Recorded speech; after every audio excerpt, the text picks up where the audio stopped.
Good day everyone, this is the Group 5 and for this video, we will be reporting about assessment and evaluation. So without further ado, let us get started!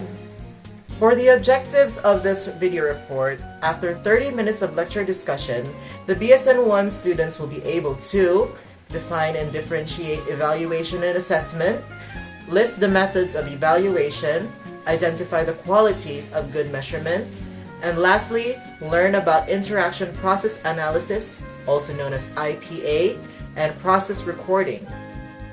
To start out the report, let us ask, what is evaluation?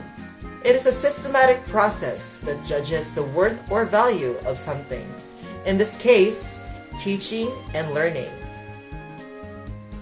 It is also a systematic collection, analysis, and reporting of information about health education activities. It means finding out how well you are doing in your health education work in your community and making a judgment about your achievements.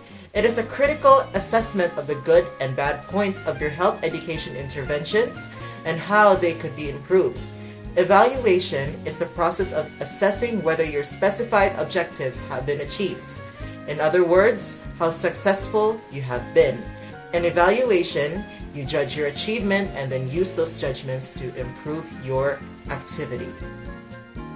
And for assessment, it is a process that focuses on initially gathering, summarizing, interpreting, and using data to decide a direction for action. Purpose of evaluation. Evaluation will help you determine how effective you are in achieving your objectives. Effectiveness refers to the extent with which you have achieved your goals and objectives. Patients and their families, as well as the public in general, must be educated about their health needs and how to manage their own care so that outcomes are improved, healthcare costs are decreased, and well-being is promoted. Evaluation should be able to help you determine whether you have used your resources efficiently while achieving your objectives. Efficiency means the extent to which you have achieved your objectives with the available amount of resources. Evaluating the outcomes of a community program to promote health can also must include evaluation longer term, estimating impact on sustained well-being.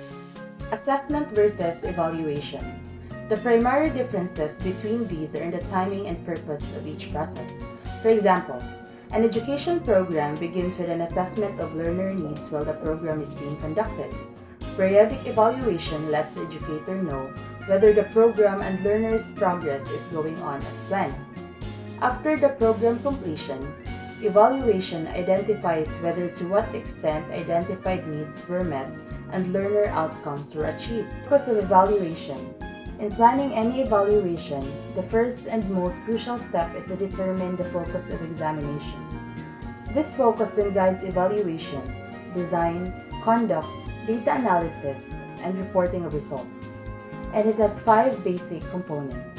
These 5 basic components are audience, purpose, questions, scope, and resources. First is the audience. It includes the persons or groups for whom the evaluation is being conducted. Second one is the purpose. It answers the question, why is the evaluation being conducted? Third is questions. It must be directly related to the purpose for conducting the evaluation. It must be specific and must be mature. Fourth one is the scope. It considers the extent of what is being examined and is determined in part by a purpose for conducting the evaluation. And lastly is the resources. It includes time, expertise, personnel, materials, equipment, and facilities. In the next slide, it portrays the methods of evaluation through a diagram. The diagram composes impact, outcome, content, and process. These methods of evaluation will be further explained by the next reporter. So now let's move on to the methods of evaluation. So we have 5 methods. First we have is the process, or which we call formative, content, outcome or summative, impact, and total program. So first thing that we have is the process, or which we call the formative. So its purpose is to make necessary adjustments to an educational activity as soon as they are identified, such as changes in personnel, materials, facilities, teaching methods, learning objectives, or educators' attitude. Second is the content. So its purpose is to determine whether the learners have acquired the knowledge or skills taught during the learning experience. Takes place immediately after learning experience. Third is the outcome, or which we call the summative. Its purpose is to determine the effects of the teaching efforts as it measures the changes that result from teaching and learning. Fourth is the impact. Its purpose is to determine the relative effects of education on the institution or the community, to obtain info that will help decide whether continuing an educational activity is worth its cost. And lastly is the total program. Its purpose is to determine the extent to which all activities for an entire department or program over a specified time meet or exceed the goals originally established. Consistency of your measurement, or the degree to which an instrument measures the same way each time it is used under the same condition with the same subjects. In short, it is the repeatability of your measurement. A measure is considered reliable if a person's scores on the same test given twice is similar. It is important to remember that reliability is not measured. It is estimated. A good instrument will produce consistent scores. An instrument reliability is estimated using a correlation coefficient of one type or another. So, reliability means getting the same results every time you use a measurement tool under the same condition. It's about consistency and repeatability. So, validity it is the extent to which a test measures what it claims to measure. It is vital for a test to be valid in order for the results to be accurately applied and interpreted. Validity isn't determined by a single statistics, but a body of research that demonstrates the relationship between the test and the behavior it is intended to measure. There are three types of validity. It is the strength of our conclusion, inference, and proposition. So that's validity. Validity means a test measures exactly what it says it measures. It's about accuracy, and it's about making sure your test results are accurate and meaningful. Practicability. It should be feasible and usable. Quality of being usable in context to be objective to be achieved. Ease of administration and interpretation. And next is sensitivity. The ability to detect even the small changes in the attribute being measured. And last for me is specificity. The ability to measure exactly what is intended without being influenced by other variables. So, measurability. It should measure the object to be achieved. And next, ethical consideration, ensuring the confidentiality and informed consent. So, ethical consideration in measurement are crucial to ensure that the process of gathering data and making measurements respect the rights, dignity, and well-being of individuals and communities. And here are some key points of ethical consideration. First is informed consent, privacy and confidentiality, avoidance of harm, respect for autonomy, equity and fairness, cultural sensitivity, transparency and accountability, beneficence and justice, data integrity and reproducibility.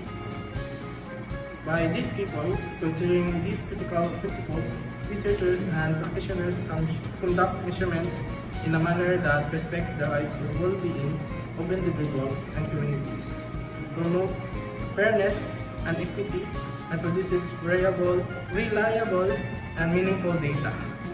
So now guys, let's move on to the IPA. So what is IPA?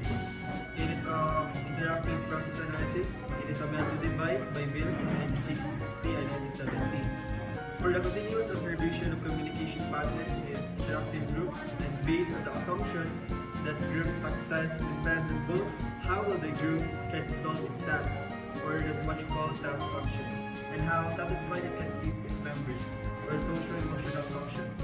Bales identified 12 interactional moves in 4 categories. And what are these 4 categories?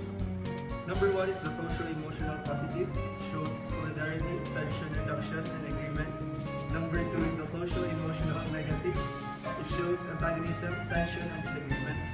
Number 3 is the task-related adaptive solution. It gives suggestions, opinions, and orientation. And lastly, we have the task-related questions. It asks for your suggestions, opinions, and orientations. What is IPA? IPA is a way to study and understand how people interact in groups. It focuses on the nature of the interaction, not the content. How does IPA work? Identify interaction units. Each bit of communication is broken down into units. A simple sentence with one idea is one unit. Complex sentences are broken down by the number of independent clauses. 2. Scoring units. Each interaction unit is given a score based on predefined categories. For example, questions, agreements, or disagreements. 3. Interpreting fragments. Short statements like what can have different meanings. We must look at the context to correctly categorize them. 4. Non-verbal cues. Sounds like grunts or signs, and even facial expressions can be scored if they convey clear meaning. Why use IPA?